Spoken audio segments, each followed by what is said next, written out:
গাজীপুরে বৈষম্য বিরোধী শিক্ষার্থীদের ওপর গুলি, অপরাধীদের কারাগারে পাঠাতে আলটিমেটাম, মধ্যরাত থেকে শুরু অপারেশন ডেভিল হান্ট। বিশ্বজুড়ে ইউনূস বিরোধী প্রচারণায় লিপ্ত ভারত, অভিযোগ প্রেস সচিবের। অন্তর্বর্তী সরকারকে ব্যর্থ হতে দেয়া যাবে না বললেন রিজভী। ৬ সংস্কার কমিশনের পূর্ণাঙ্গ প্রতিবেদন প্রকাশ, সুপারিশ নিয়ে এ মাসের মাঝামাঝিতে রাজনৈতিক দলের সঙ্গে আলোচনা।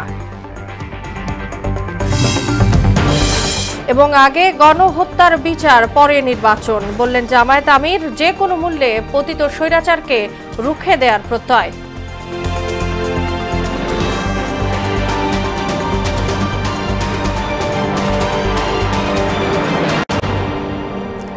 আসসালামু আলাইকুম, সবাইকে মোহনা সংবাদে স্বাগত। শুনছিলেন শিরোনাম, সঙ্গে আছি তাসনুবা বিনতে তাহের। এবার বিস্তারিত। শুক্রবার রাতের রেশ কাটতে না কাটতেই গাজীপুরে সন্ত্রাসীদের গুলিতে জখম হয়েছেন বৈষম্য বিরোধী ছাত্র আন্দোলনের এক কর্মী। এদিকে হামলাকারীদের কারাগারে না পাঠানো পর্যন্ত রাজপথে অবস্থানের কথা জানিয়েছেন সংগঠনের সমন্বয়ক সার্জিস আলম। ওদিকে শুক্রবার রাতের ঘটনায় 16 জনকে গ্রেপ্তার ও গাজীপুর সদর থানার ওসিকে বরখাস্তের কথা জানিয়েছেন পুলিশ কমিশনার নাজমুল করিম খান। আফরিন পপির ডেস্ক রিপোর্ট। শুক্রবার রাতে ছাত্র জনতার উপর আওয়ামী লীগ সন্ত্রাসীদের হামলার রেশ কাটতে না কাটতেই গাজীপুর জেলা প্রশাসক কার্যালয়ের সামনে ফের হামলা চালিয়েছে দুর্বৃত্তরা। শনিবার সন্ধ্যা 6:30টার দিকে দুই যুবক মোটরসাইকেলে এসে সংগঠনের নেতাকর্মীদের লক্ষ্য করে গুলি করে দ্রুত সটকে পড়ে। এতে মোবাশ্বের নামে এক কর্মী আহত হয়েছে। তাকে শহীদ তাজউদ্দিন আহমেদ মেডিকেল কলেজ হাসপাতালে ভর্তি করা হয়েছে। এর আগে শুক্রবারের ঘটনার প্রতিবাদে গাজীপুর রাজবাড়ী মাঠে বিক্ষোভ সমাবেশ করে বৈষম্য বিরোধী ছাত্র আন্দোলন। এতে কেন্দ্রীয় সমন্বয়ক সার্জিস আলম বলেন, খুনি হাসিনার দালালদের দেশের মাটিতে কোনো জায়গা হবে না।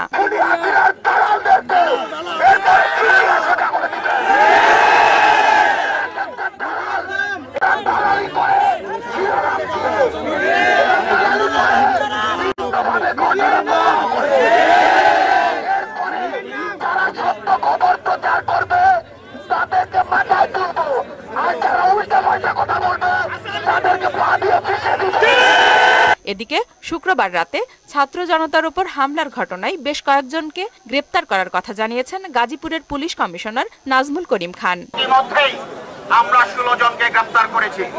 আজকে রাত্র অভিযান হবে। দায়িত্বে অবহেলার কারণে সদর থানার ভারপ্রাপ্ত কর্মকর্তা আরিফুল ইসলামকে বরখাস্ত করার কথাও জানান তিনি। আমি আপনাদেরকে এই মুহূর্তে এখানে দাঁড়িয়ে বলতে চাই, আমি তাকে সাসপেন্ড করব। আফরিন পপি, মোহনা সংবাদ। শুক্রবার গাজীপুরে ছাত্র জনতার উপর সন্ত্রাসী হামলার প্রেক্ষিতে মধ্যরাত থেকে সারা দেশে বিশেষ অভিযান পরিচালনা করবে যৌথ বাহিনী। এই অভিযানের নাম দেওয়া হয়েছে অপারেশন ডেভিল হান্ট। স্বরাষ্ট্র মন্ত্রণালয় জনসংযোগ বিভাগ থেকে পাঠানো এক সংবাদ বিজ্ঞপ্তিতে এ অভিযানের কথা জানানো হয়েছে। সন্ত্রাসী আক্রমণের ঘটনায় শনিবার স্বরাষ্ট্র মন্ত্রণালয়ে আইনশৃঙ্খলা বাহিনীগুলোর সমন্বয়ে একটি সভা অনুষ্ঠিত হয়। কাল এক প্রেস ব্রিফিংয়ে অপারেশন ডেভিল হান্টের বিষয়ে বিস্তারিত জানানো হবে। বিশ্ব পরিমণ্ডলে প্রফেসর ইউনূসের ভাবমূর্তি ক্ষুণ্ণ করতে ভারত $1 মিলিয়ন খরচ করছে বলে অভিযোগ করেছেন প্রধান উপদেষ্টার প্রেস সচিব শফিকুল আলম। জাতীয় প্রেস ক্লাবে এক অনুষ্ঠানে শেখ হাসিনাকে গুম ও চোরতন্ত্রের জননী বলে উল্লেখ করেন তিনি। এতে বিএনপির সিনিয়র যুগ্ম মহাসচিব রুহুল কবির রিজভী বলেন, দেশে প্রতি বিপ্লব উকি মারছে, পরিস্থিতি মোকাবেলায় সবাইকে ঐক্যবদ্ধ থাকতে হবে। তানজিদ ভুঁইয়ার প্রতিবেদন। 24-এর গণ অভ্যুত্থানের সহিংসতার নানা চিত্রকর্ম নিয়ে জাতীয় প্রেস ক্লাবে দ্রোহের গ্রাফিতি নামে বইয়ের প্রকাশনা উৎসবের আয়োজন করা হয়। এতে অংশ নিয়ে বিএনপির সিনিয়র যুগ্ম মহাসচিব রুহুল কবির রিজভী বলেন, নানা কাজের সমালোচনা করলেও অন্তর্বর্তী সরকারকে ব্যর্থ হতে দেয়া যাবে না। এই বিপ্লবের সাথে সম্পৃক্ত আমরা পরস্পরের অনেক বিষয়ে সমালোচনা থাকবে। আমি এর আগেও বলেছি, অন্তর্বর্তীকালীন সরকারের নানা কাজ দিয়ে আমরা সমালোচনা করব, আমরা কথা বলবো, কিন্তু তারপরেও ডক্টর ইউনূসকে আমরা ব্যর্থ হতে দেব না। শেখ হাসিনাকে গুম ও চোরতন্ত্রের জননী উল্লেখ করে অনুষ্ঠানে প্রধান উপদেষ্টার প্রেস সচিব শফিকুল ইসলাম বলেন, আন্তর্জাতিক পর্যায়ে প্রফেসর ইউনূসকে হেয় করতে $1 মিলিয়ন খরচ করছে ভারত। বারবার আপনি ওদের মেসেজগুলো দেখেন, 3000 পুলিশ মারা গেছে। ওদের মানে ইউনূস হচ্ছে জঙ্গি লিডার, ইউনূসকে ঘিরে আছে কারা? জঙ্গি লিডার। এটা কেন করছে জানেন? এটা খুবই ওয়েল অর্কেস্ট্রেটেড ক্যাম্পেইন এবং এটা ইন্ডিয়ান মিডিয়াও এটার সাথে জড়িত। তারা মিলিয়নস অফ ডলার খরচ করছে। তিনি আরো বলেন, তথ্য উপাত্তের অভাবে বাংলাদেশ স্বাধীন হওয়ার পরবর্তী সময়ে 2 বছরের শিশু থেকে শুরু করে বিরোধীরাও মুক্তিযোদ্ধার তালিকায় স্থান করে নিয়েছে। 15টা বছর ধরে তারা সব এই যে হিস্ট্রিকে যে ইরেজ করে নতুন হিস্ট্রি চাপানো, এটা হচ্ছে they are quite good at it. 5 August গণ অভ্যুত্থানের ন্যারেটিভ টিকিয়ে রাখা জরুরি বলে মন্তব্য করেন প্রধান উপদেষ্টার প্রেস সচিব। পুরো বাংলাদেশের থেকে তানজিদ ভুইয়া, মোহনা সংবাদ, ঢাকা। বিলিয়ন ডলার সংস্কার কমিশনের সুপারিশ নিয়ে ফেব্রুয়ারির মাঝামাঝিতে রাজনৈতিক দলগুলোর মতামত নেবে অন্তর্বর্তী সরকার। সন্ধ্যায় ফরেন সার্ভিস একাডেমিতে এক ব্রিফিংয়ে একথা বলেন আইন উপদেষ্টা আসিফ নজরুল। বলেন, যে প্রস্তাবগুলো নির্বাহী আদেশে বাস্তবায়ন সম্ভব তা সরকারই বিবেচনা করবে। অন্তর্বর্তী সরকার সহনশীল বলেই আওয়ামী লীগ এখনও কর্মসূচি ঘোষণা করতে পারছে বলেও মন্তব্য করেন তিনি। আরও জানাচ্ছেন মুনতাসির মামুন। অন্তর্বর্তী সরকারের গঠন করা 6 সংস্কার কমিশনের পূর্ণাঙ্গ প্রতিবেদন প্রকাশ করা হয়েছে মন্ত্রিপরিষদ বিভাগের ওয়েবসাইটে। সংবিধান, নির্বাচন কমিশন, পুলিশ সংস্কার, দুদক, জনপ্রশাসন ও বিচার বিভাগ সংস্কার কমিশনের প্রতিবেদন প্রকাশ করা হয়। মন্ত্রণালয় কমিয়ে সমপ্রকৃতির 5টি স্বল্পমেয়াদী গুচ্ছ বিভক্ত করা সহ বিভিন্ন সুপারিশ করেছে জনপ্রশাসন সংস্কার কমিশন। এমন নানা প্রস্তাবনা সামনে এনেছে অন্যান্য কমিশনগুলো। এ নিয়ে ব্রিফিংয়ে আইন উপদেষ্টা আসিফ নজরুল বলেন, যে প্রস্তাবগুলো নির্বাহী আদেশে বাস্তবায়ন সম্ভব সেগুলো সরকার দেখবে, কিন্তু বিগ ইস্যুতে রাজনৈতিক দলের মতামত নিতে হবে। আগামী নির্বাচনের আগেই এই সংস্কারগুলো করা প্রয়োজন বলে ওনারা মনে করেন। আশু করণীয় যে লিস্ট আছে সেগুলির কিছু কিছু ব্যাপারে রাজনৈতিক দলের সাথে আলোচনার প্রয়োজন হতে পারে। আবার কিছু বিষয় আছে এতই মামুলি, এতই ছোটখাটো, যেটা প্রশাসনিক একটা আদেশের মাধ্যমে করা সম্ভব। আমরা রাজনৈতিক দলগুলির সাথে ফেব্রুয়ারির সেকেন্ড উইকের মধ্যে আলোচনা করতে, ফেব্রুয়ারির মাঝামাঝির মধ্যে আলোচনা করতে আগ্রহী। রাজনৈতিক দলগুলোর নির্বাচনের দাবি প্রসঙ্গে বলেন, তাদেরও চাওয়ার অধিকার আছে, তবে অন্তর্বর্তী সরকারের অবস্থান পরিষ্কার। রাজনৈতিক দলগুলো যে দ্রুত নির্বাচন চান সেটা আমি মনে করি এটা বলার অধিকার অবশ্যই ওনাদের আছে, এবং দ্রুত বলতে কি সেটা তো আপনার খুব স্পেসিফাই করে বলেননি। সরকারি সহনশীলতা এবং মত প্রকাশের স্বাধীনতা আছে বলেই আওয়ামী লীগ এখনো কর্মসূচি দিতে পারছে বলেও মন্তব্য করেন আইন উপদেষ্টা। জুলাই ঘোষণাপত্র নিয়ে বিএনপির প্রস্তাবের বিষয়ে ছাত্রদের সঙ্গে আলোচনা করা হবে বলেও জানান আসিফ নজরুল। এটা একদম আমাদের প্রথম থেকে ক্লিয়ার করা, এখানে কোনো ইনক্লারিটি নাই। মুনতাসির মামুন, মোহনা সংবাদ, ঢাকা। 24-এর গণহত্যার বিচার আগে করতে হবে, তারপর নির্বাচন সহ অন্য কিছু, এমন মন্তব্য করেছেন জামায়াতে ইসলামীর আমির ডাক্তার শফিকুর রহমান। আর দলটির নায়েবে আমির অধ্যাপক মুজিবুর রহমান বলেন, পতিত স্বৈরাচার আবারও ফিরে আসতে চায়, জীবন দিয়ে হলেও এদের রুখে দেবে বাংলাদেশের মানুষ। আলাদা অনুষ্ঠানে এসব কথা বলেন তারা। আরও জানাচ্ছেন ওবায়দুল হক মারুফ।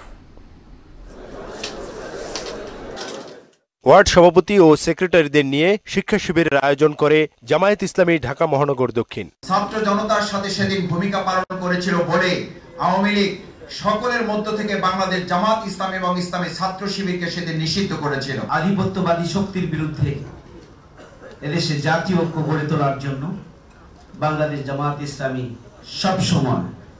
বক্তব্য রাখেন দলের নায়েবে আমির অধ্যাপক মুজিবুর রহমান। অন্তর্বর্তী সরকারের উদ্দেশ্যে তিনি বলেন, প্রশাসন সহ গুরুত্বপূর্ণ সেক্টরে স্বৈরাচারের রেখে যাওয়া জঞ্জাল সরাতে হবে। তো বিগত স্বৈরাচার সরকারের যে রেখে যাওয়া যে সমস্ত জঞ্জাল, এটাকে দূর করতে হবে, সংস্কার করতে হবে। আগে সংস্কার, তারপরে নির্বাচন। এদিকে দীর্ঘ 16 বছর পর কক্সবাজারে অনুষ্ঠিত হলো জামায়াতের সমাবেশ। জেলার সরকারি কলেজ মাঠে স্থানীয় নেতাদের পাশাপাশি বক্তব্য রাখেন দলের শীর্ষ নেতারা। জামায়াত ইসলামী বাংলাদেশের গণমানুষের প্রিয় সংগঠন। হিন্দু মুসলিম ভেদাভেদ নেই, বৌদ্ধ খ্রিস্টান ভেদাভেদ নেই, ধনী দরিদ্র ভেদাভেদ নেই। দুঃশাসন যতদিন থাকবে ততদিন যুদ্ধ অব্যাহত রাখার ঘোষণা দিয়ে জামায়াত ইসলামের আমির বলেন, দেশ পরিচালনার সুযোগ পেলে বৈষম্য দূর করা হবে। 24-এর গণহত্যার বিচার অবশ্যই হতে হবে। আগে বিচার, তারপরে অন্য কাজ। সবাই যার যার জায়গায় রাজনীতি করবেন, যার যার আদর্শ নিয়ে, কিন্তু রাজনীতির সাথে চাঁদাবাজি, দুর্বৃত্তপনা এবং দুর্নীতির কোনো সম্পর্ক নাই। ন্যায় বিচার সুপ্রতিষ্ঠিত না হওয়া পর্যন্ত, সমাজ থেকে সকল প্রকার বৈষম্য দূর না হওয়া পর্যন্ত এবং মানবিক একটা কল্যাণ রাষ্ট্র গড়ে না ওঠা পর্যন্ত আমাদের যুদ্ধ অব্যাহত থাকবে ইনশাআল্লাহ। স্বাধীনতার 54 বছরের কোথাও জামায়াত ইসলামীর কর্মীরা সংখ্যালঘু জনগোষ্ঠীর উপর অন্যায় করেনি বলে জানান জামায়াত আমির। সংখ্যালঘু বলে সংখ্যাগুরু এবং সংখ্যালঘুর মাধ্যমে ফ্রিকশন, এই ধান্দা, এই যুদ্ধ লাগিয়ে রেখেছিল। সারা বাংলাদেশে কোথায় স্বাধীনতার 54 বছর পরে আজ পর্যন্ত জামাত ইসলামের লোকেরা এই 4টা অপকর্ম করেছে তা সুস্পষ্টভাবে নাম ঠিকানা সহ জানিয়ে আমাদেরকে সাহায্য করে। ওবায়দুল হক মারুফ, মোহনা সংবাদ, ঢাকা। এবার বই মেলার মোহনায়।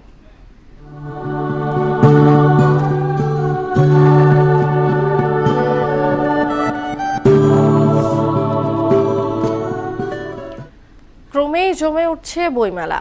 ছুটির দিন হওয়ায় ছিল উপচে পড়া ভিড়। নানান বইয়ে ঠাসা মেলায় তরুণদের প্রকাশনাই বেশি, কিন্তু এর মান নিয়ে প্রশ্ন কিন্তু বহুদিনের। প্রকাশকরা বলছেন প্ল্যাটফর্মের অভাবই নতুন লেখক তৈরি হচ্ছে না। আর বইপ্রেমীরা মনে করছেন কবিতা ছাড়া তরুণদের অন্য প্রকাশনাগুলো মানসম্পন্ন। মনিরুল ইসলাম রিপোর্ট।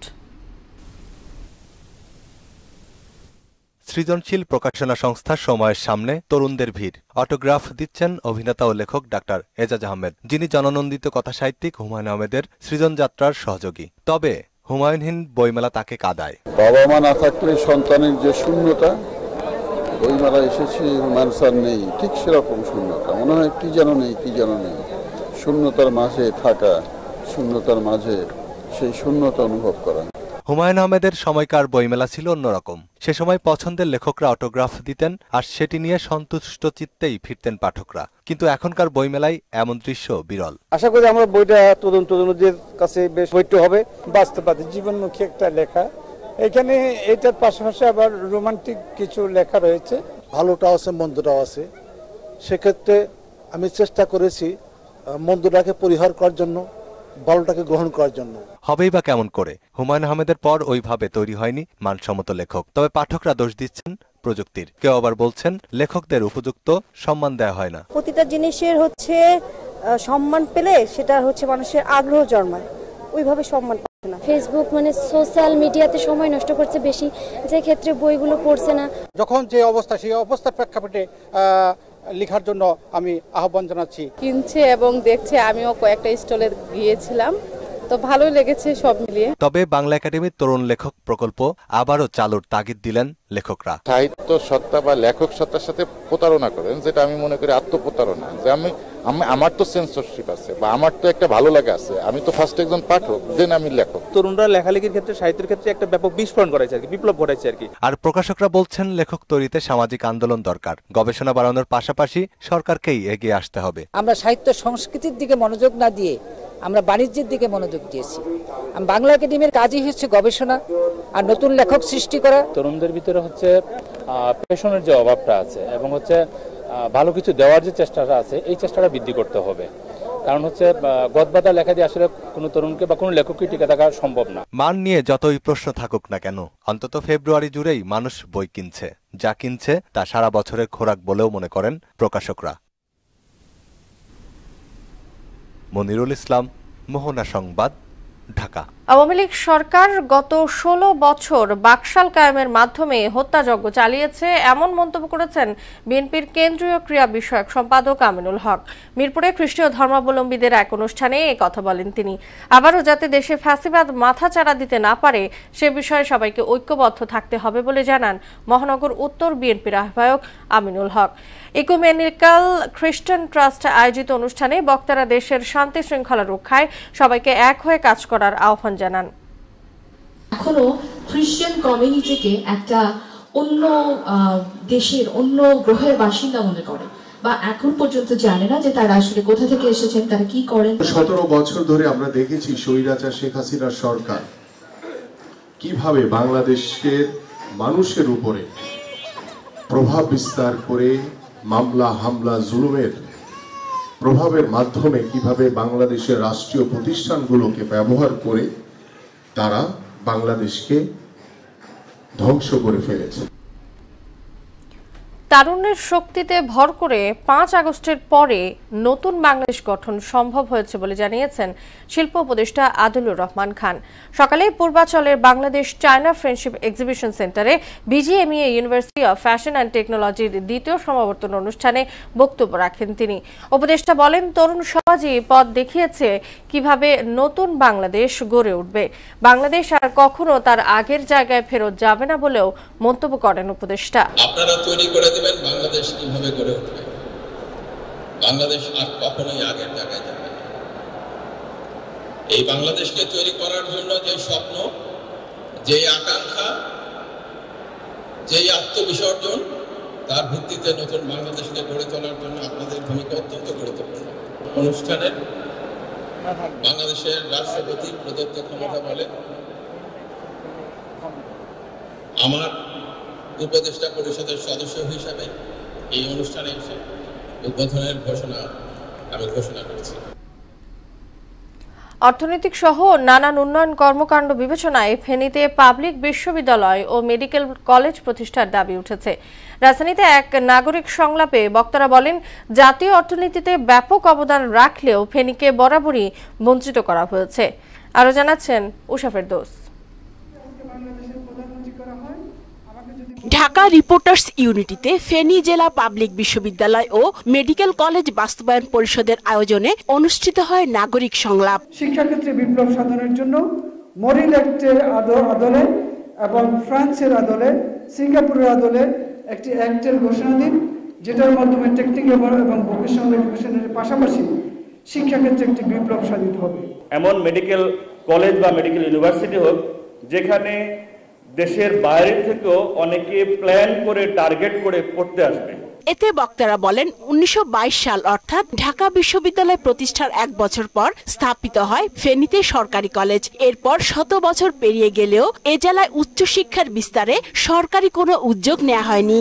ফেনীর তুলনায় কম গুরুত্বপূর্ণ অনেক জেলাতেও প্রাইভেট মেডিকেল কলেজও হয়েছে। এই প্রোগ্রামের মাধ্যমে আমরা ফেনীতে পাবলিক বিশ্ববিদ্যালয় প্রতিষ্ঠা এবং মেডিকেল কলেজ প্রতিষ্ঠার ক্ষেত্রে আমরা এগিয়ে যেতে পারবো। বিশাল একটি এলাকার মাঝখানে আমরা ফেনীতে আসলে চিকিৎসা ব্যবস্থা আমরা কিছু হলে হচ্ছে ঢাকার দিকে, না হলে আমরা চিটংয়ের দিকে চলে আসতে হয়। একটা মেডিকেল চিকিৎসার জন্য হলো মেডিকেল কলেজটা খুবই ইম্পর্টেন্ট। ফেনীতে বিশ্ববিদ্যালয় হলে যে শুধু ফেনীর মানুষ, ফেনীর ছেলেরা পড়াশোনা করবে বা চাকরি করবে তা না, এটি সারা বাংলাদেশের বিশ্ববিদ্যালয় হয়ে যাবে। চট্টগ্রামের মিরসরাই, নোয়াখালীর কোম্পানীগঞ্জ ও সেনবাগ এবং কুমিল্লা 14 গ্রামের বেশিরভাগ মানুষ ফেনীমুখী। তাই এখানে পাবলিক বিশ্ববিদ্যালয় স্থাপন এখন সময়ের দাবি। সারা জীবন শিক্ষার জন্য মানুষ আন্দোলন করেছে, কথা বলেছে। এখন শিক্ষার জন্য যারা সামনে এগিয়ে এসেছে, তো তারা তো একটা ভালো কাজ করতেছে, আর তো কিছু তারা চাইছে না। শিক্ষার জন্য একটা ইউনিভার্সিটি, একটা মেডিকেল কলেজ চাইছে। কেবল শিক্ষার বিস্তার নয়, ফেনীতে বিশ্ববিদ্যালয় ও মেডিকেল কলেজ স্থাপন হলে অর্থনীতি ও সামাজিক কর্মকাণ্ড বেগবান হবে বলে মনে করেন বক্তারা। দাবি, শুধু দাবিটা আমাদেরকে আওয়াজটা জোর করে তুলতে হবে। উষা ফেরদৌস, মোহনা সংবাদ, ঢাকা। সিরাজগঞ্জের শাহজাদপুরে বিএনপির দুপক্ষের সংঘর্ষে অন্তত 15 জন আহত হয়েছে। দুপুর 2:30টার দিকে শাহজাদপুর পৌর শহরের মনিরামপুর বাজারে বিএনপি কার্যালয়ের সামনে এ ঘটনা ঘটে। জেলা বিএনপি সম্মেলন প্রস্তুতি কমিটির সদস্য গোলাম সারওয়ার ও জেলা বিএনপির উপদেষ্টা ডক্টর এম.এ. মোহিতের সমর্থকদের সাথে দলীয় কার্যালয়ে প্রবেশ নিয়ে বাক বিতণ্ডা সহ হাতাহাতির এক পর্যায়ে এ ঘটনা ঘটে। দেশের বাইরের খবর। ভারতের রাজধানী নয়াদিল্লির বিধানসভা নির্বাচনে বিশাল ব্যবধানে জয় পেয়েছে দেশটির প্রধানমন্ত্রী নরেন্দ্র মোদীর রাজনৈতিক দল ভারতীয় জনতা পার্টি বিজেপি। এর মধ্য দিয়ে 2 দশকের বেশি সময় পর দিল্লির মসনদে বসল দলটি। 70 আসনের দিল্লি বিধানসভার 85% ভোট গণনায় 48টি আসন নিশ্চিত হয়েছে বিজেপির। সরকার গঠনের জন্য যে কোনো দলের প্রয়োজন 36 আসন। এ জয়কে উন্নয়ন এবং সুশাসনের জয় বলে অভিহিত করেছেন প্রধানমন্ত্রী নরেন্দ্র মোদী। 3 ইসরায়েলি বন্দীকে মুক্তির বিনিময়ে 183 ফিলিস্তিনি বন্দীকে ছেড়ে দিয়েছে ইসরায়েল। এদিকে মালিতে অস্ত্রধারীদের হামলায় অর্ধশতাধিক মানুষ নিহত ও বহু মানুষ আহত হয়েছেন। অন্যদিকে মার্কিন ত্রাণ সংস্থা ইউএসএআইডির 2200 কর্মীকে বাধ্যতামূলক ছাঁটাইয়ের সিদ্ধান্ত স্থগিত করেছে আদালত। বিস্তারিত জানাচ্ছেন ইশতিয়াক হোসেন। যুদ্ধবিরতি চুক্তির অংশ হিসেবে বন্দি বিনিময়ের পঞ্চম ধাপে 183 ফিলিস্তিনি বন্দীকে ছেড়ে দিয়েছে ইসরায়েল। এর আগে 3 ইসরায়েলি জিম্মিকে মুক্তি দেয় ফিলিস্তিনের স্বাধীনতাকামী সশস্ত্র গোষ্ঠী হামাস। গত 19 জানুয়ারি যুদ্ধবিরতি ও বন্দি বিনিময় চুক্তি কার্যকর হওয়ার পর থেকে এ পর্যন্ত 21 জন ইসরায়েলি বন্দীকে মুক্তি দিয়েছে হামাস। বিনিময় ইসরায়েলের কারাগার থেকে মুক্তি পেয়েছে 383 ফিলিস্তিনি। মালিতে অস্ত্রধারীদের হামলায় 50 জন নিহত ও বহু মানুষ আহত হয়েছেন। শুক্রবার দেশটির উত্তর পূর্বাঞ্চলীয় গাও শহরে সরকারি বহর ও সামরিক নিরাপত্তা দলের উপর হামলায় হতাহতের এই ঘটনা ঘটে বলে জানায় রয়টার্স। ইসলামিক স্টেট এবং আল কায়েদার সহযোগীরা এ হামলা চালিয়েছে বলে ধারণা করছে কর্তৃপক্ষ। এদিকে মার্কিন ত্রাণ সংস্থা USAIDর 2200 কর্মীকে বাধ্যতামূলক ছুটিতে পাঠানোর প্রেসিডেন্ট ডোনাল্ড ট্রাম্পের সিদ্ধান্ত স্থগিত করেছে আদালত। শুক্রবার এই পরিকল্পনা আদালতে চ্যালেঞ্জ করেছিল দুটি ইউনিয়ন। পরে শুনানিতে বিচারক কার্ল নিকলস সীমিত সময়ের জন্য ট্রাম্পের পরিকল্পনা কার্যকরে এ অস্থায়ী নিষেধাজ্ঞা জারি করেন। অন্যদিকে রাশিয়ার বিদ্যুৎ গ্রিড থেকে নিজেদের বিচ্ছিন্ন করে নিয়েছে বাল্টিক অঞ্চলের 3 দেশ এস্তোনিয়া, লাটভিয়া ও লিথুয়ানিয়া। ইউরোপীয় ইউনিয়নের সঙ্গে দৃঢ় সম্পর্ক নিশ্চিত করতে এবং নিরাপত্তা বৃদ্ধির লক্ষ্যে শনিবার আঞ্চলিক অপারেটররা এ পদক্ষেপ নিয়েছে বলে এক প্রতিবেদনে জানিয়েছে রয়টার্স।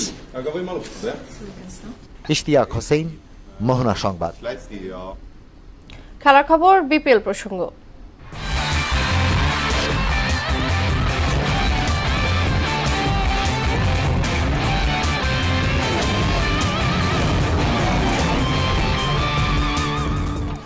প্রাপ্তি অপ্রাপ্তির মিশ্রণ ও নানা বিতর্কের পর শেষ হয়েছে এবারের বিপিএল। টুর্নামেন্ট জুড়ে সবচেয়ে আলোচিত বিষয় ছিল একাধিক ফ্র্যাঞ্চাইজির ক্রিকেটারদের পারিশ্রমিক বকেয়া থাকা। বিশেষ করে দুর্বার রাজশাহী সবচেয়ে বেশি অর্থনৈতিক সমস্যায় পড়েছে। এই কারণে ভবিষ্যতে বিদেশি ক্রিকেটার পাওয়া নিয়েও সংশয় তৈরি হয়েছে। এই সংকট নিরসনে বড় সিদ্ধান্ত নিয়েছে বাংলাদেশ ক্রিকেট বোর্ড। এখন থেকে বিদেশি ক্রিকেটারদের পারিশ্রমিক সহ লজিস্টিক সাপোর্ট এবং বিপিএল-এ যোগ দেয়া থেকে নির্বিঘ্নে ফিরে যাওয়ার পুরো প্রক্রিয়া বিসিবি দেখভাল করবে। শনিবার এক বিবৃতিতে বিসিবি এই তথ্য জানিয়েছে। শেষ করব মোহনা সংবাদ, যাওয়ার আগে নামগুলো জানিয়ে দিচ্ছি আরো একবার।